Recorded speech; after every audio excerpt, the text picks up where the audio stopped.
The IBM Model M is lauded by keyboard enthusiasts as one of the best keyboards of all time, and its price reflects that.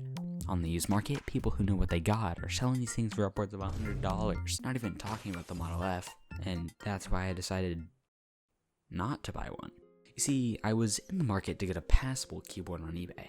I had just wrapped up the last video and wanted to balance out the absolute shitbox I spent hours fixing by treating myself to something nice. I found it, while still overpriced, relatively cheap listing for a Dell ET101 with minor cosmetic damage, and I won't bore you with the details of why I wanted this board, they're not important. Anyways, I checked the listing at 2:22 AM, no one had bought it yet.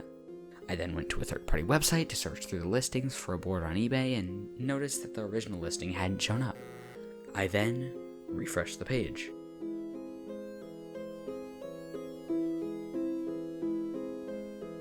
There were no longer any reasonably priced boards available online, and I am not going out with these gas prices, so I became desperate. I even started looking at this old happy hacking keyboard with rubber dome switches, not even topper. This isn't even a good keyboard, or a good deal for that matter, but someone still stole it from me minutes before I was gonna pay. Desperate, out of options, and looking for resolution, I started booking a flight to... Wait, what's this? Holy shit! Unicomp. Model M, medical keyboard, $68, free shipping. Sign me the fuck up.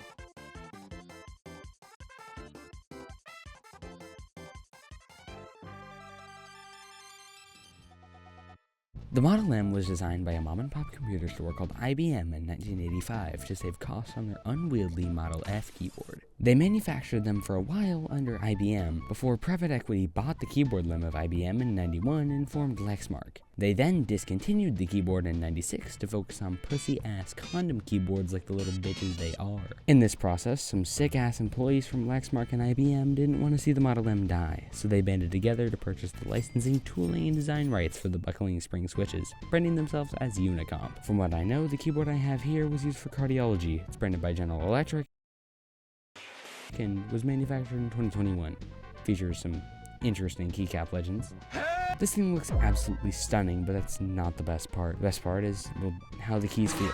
While I can't get it across on video, I hope this short clip can help you perceive the typing experience on this keyboard.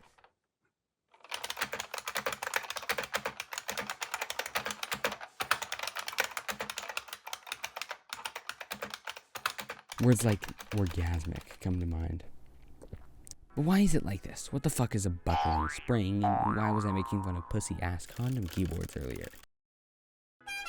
The catastrophically buckling compression column switch and actuator, better known as the buckling spring, is a type of keyboard switch characterized by its crisp, clicky sound and strong tactile feedback. When you press a buckling spring switch, it bends an angled spring down until reaching the point where the spring buckles out, quickly pushing a small lever down onto a membrane, causing an electrical connection. The rubber dome, or condom key switch, is a keyboard switch characterized by its mushy, flat sound and soft tactile feedback. When you press a rubber dome switch, it concaves an erect piece of rubber until it pops down and pushes a conductive pad into a connector, causing an electrical connection. Well, alright, you understand why the keyboard feels so much better to type on, but the pricing wouldn't be so high if the only thing propping this board's value up was the switch technology. Keyboards have been improving switch technology year in and year out for over 40 years, so why is the price so high?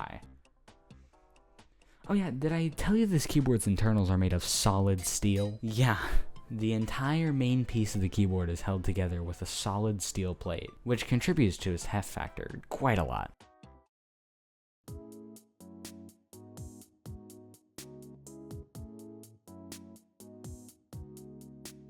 With that, you know why the keyboard feels so good, why it's so durable, and why it's normally so expensive. Now let's talk about the different versions of this keyboard. Starting from 1985, IBM released a slew of variations for their keyboard, starting with their basic 101 key models, introducing an industrial version, sporting a sexy gray case, and a space-saving board, dropping the numpad. They also had these big-ass 122 and 127 key variants called battleships that Unicomp still makes today. 2 years after Lexmark bought IBM's left toe, IBM designed a quiet touch variant of the Model M, sporting those disgusting condom switches. In the year 2000, after Unicomp purchased the Model M tooling, they introduced the Endura Pro Model Ms, which happened to have a pointing stick and a Windows key. In 2007, they introduced the Ultra Classic, the exact same thing as the Endura Pro, but without the dingle in the middle. And finally, in 2020, they introduced the new Model M, now with new tooling. My board is the new Model M, with the freshest molding and plastic available.